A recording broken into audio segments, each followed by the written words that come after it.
சட்டமன்ற தேர்தலில் போட்டியிடும் அம்மா மக்கள் முன்னேற்ற கழக வேட்பாளர்களை சென்னை அடையாறில் உள்ள கட்சி தலைமை அலுவலகத்தில் டிடிவி தினகரன் அறிவித்து வருகிறார். அந்த காட்சிகளை நாம் பார்க்கலாம்.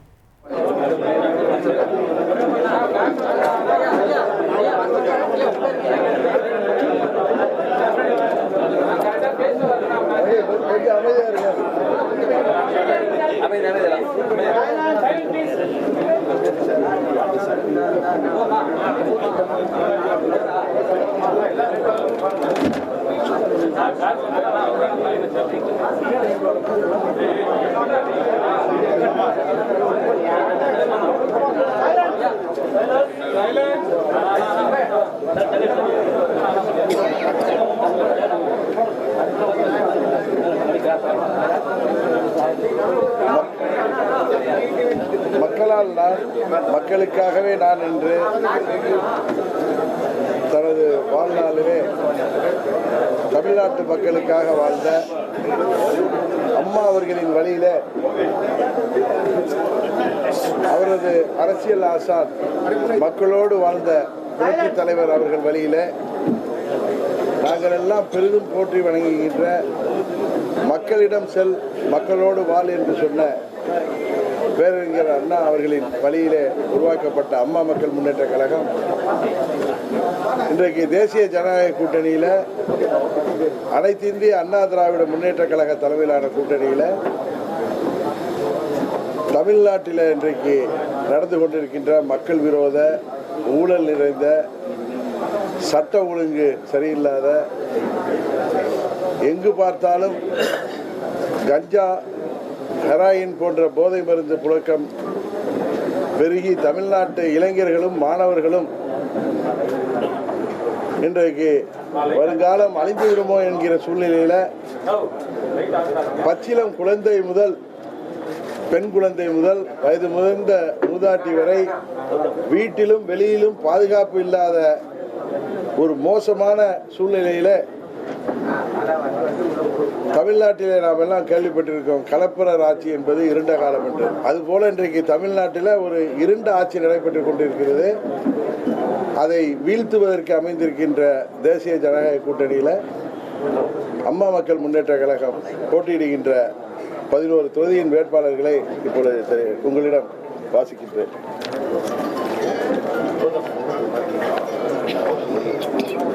மடத்துக்குளம் முன்னாள் அமைச்சர் கழக துணை பொதுச் செயலாளர் அன்பு சகோதரர் சி சண்முகவேலு அவர்கள். சைதாப்பேட்டை முன்னாள் அமைச்சர் கழக துணை பொதுச் செயலாளர் அன்பு சகோதரர் ஜி செந்தமிழன் அவர்கள்.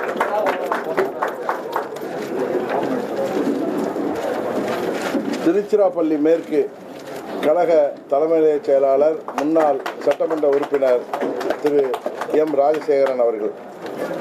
பெரியகுளம் தனி தொகுதியின் வேட்பாளர் முன்னாள் சட்டமன்ற உறுப்பினர் கழக அமைப்பு செயலாளர் டாக்டர் கே கதிர்காமு அவர்கள். ஓட்டப்பிடாரம் தனி தொகுதியின் வெற்றி வேட்பாளர் கழக அமைப்பு செயலாளர் முன்னாள் சட்டமன்ற உறுப்பினர் இரா சுந்தரராஜ் அவர்கள். பூந்தமல்லி தனி தொகுதியின் வெற்றி வேட்பாளர் திருவள்ளூர் மேற்கு மாவட்ட கழக செயலாளர் முன்னாள் சட்டமன்ற உறுப்பினர் திரு டி.ஏ. ஏழுமலை அவர்கள்.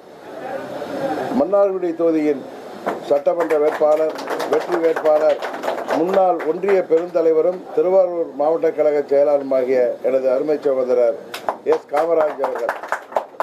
திருவையாறு தொகுதியின் வெற்றி வேட்பாளர் தமிழ்நாடு மற்றும் புதுச்சேரி பார் கவுன்சில் துணைத் தலைவரும் கழக வழக்கறிஞர் பிரிவு செயலாளர் ஆகிய வெற்றி வேட்பாளர் அன்பு சகோதரர் வி கார்த்திகேயன் அவர்கள். காரைக்குடி தொகுதியின் வெற்றி வேட்பாளர் சிவகங்கை மாவட்ட கழக செயலாளர் தம்பி தேர்போகி வி பாண்டி அவர்கள். திருப்பத்தூர் நார்த்தார்காடு திருப்பத்தூர் சட்டமன்ற தொகுதியின் வெற்றி வேட்பாளர் திருப்பத்தூர் மாவட்ட கழக செயலாளர் எனது அன்பு தம்பி ஏ ஞானசேகர் அவர்கள். நாங்குநேரி சட்டமன்ற தொகுதியின் வெற்றி வேட்பாளர் திருநெல்வேலி மாநகர் மாவட்ட கழக செயலாளர் அன்பு தம்பி ஆர் இசக்கிமுத்து அவர்கள். இவர்கள் 11 பேரும் எங்களது வெற்றி வேட்பாளர்கள். உங்களுக்கு தெரியும், அண்ணன் சண்முகவேலு அவர்களும்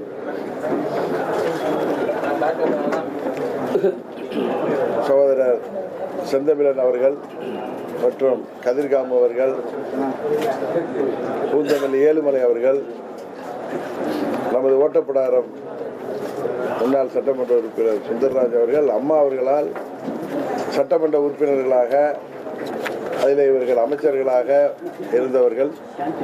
சைதாப்பேட்டை தொகுதியில் 2 முறை வெற்றி பெற்றவர். இவர் மடத்துக்குளம் உடுமலைப்பேட்டை தொகுதியாக இருந்தபோது அங்கு தொடர்ந்து வெற்றி பெற்று அமைச்சராக இருந்தவர்கள். காமராஜ் அவர்கள் கடந்த தேர்தலில் குறைந்த வாக்கு வித்தியாசத்தில் அன்றைக்கு அனைத்து இந்திய அண்ணா திராவிட முன்னேற்ற கழகம், அம்மா மக்கள் முன்னேற்ற கழகம் இன்றைக்கு போல் ஒன்று நின்றிருந்தால் அன்றைக்கு மன்னார்குடியிலே மாபெரும் வெற்றி பெற்றிருப்பார். அதுபோல எங்களது இளைஞராக இசக்கிமுத்து அவர்கள் கடந்த 10 ஆண்டுகளிலே இயக்கத்தில் சிறப்பாக பணியாற்றி இன்றைக்கு அந்த பகுதியில் எல்லோருடைய நன்மதிப்போடு வெற்றி வேட்பாளராக போட்டியிருக்கிறார். தம்பி ஞானசேகரன் அவர்கள் அம்மா அவர்கள் காலத்திலேயே திருப்பத்தூர் நகர செயலாளர் மற்றும் பேரவையிலே பல பொறுப்பில் இருந்தவர். 2019 தேர்தலிலே நாங்கள் தனியாக போட்டியிட்ட பொழுதும் வெற்றி வேட்பாளராக களம் கண்டவர்.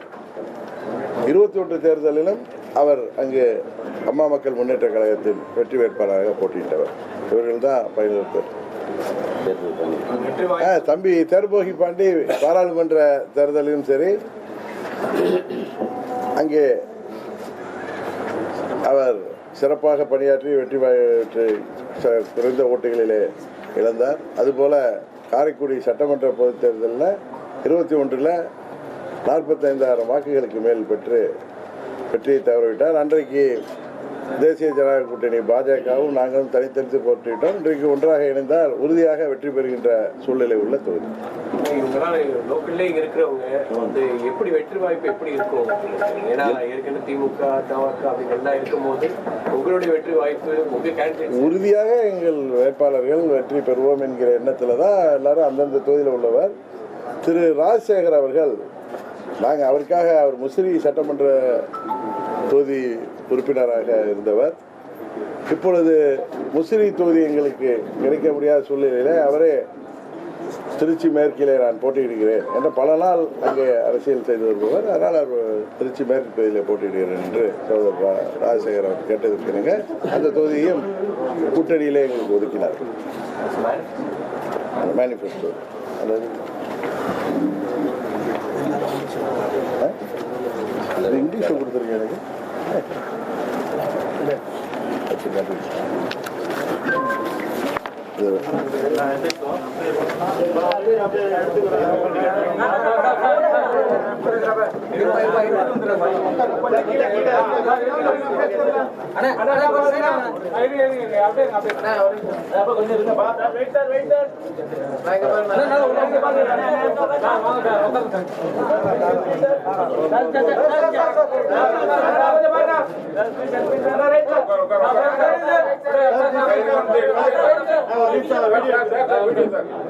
வீடியோ பாருங்க.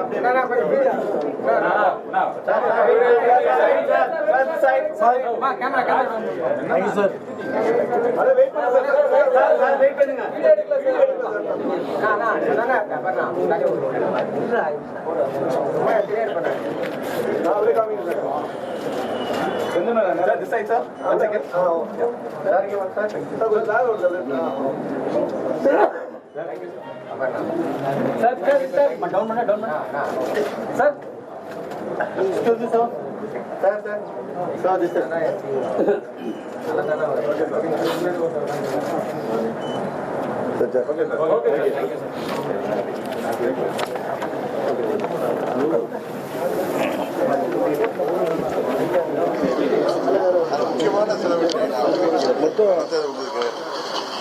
ஆன்லைனில்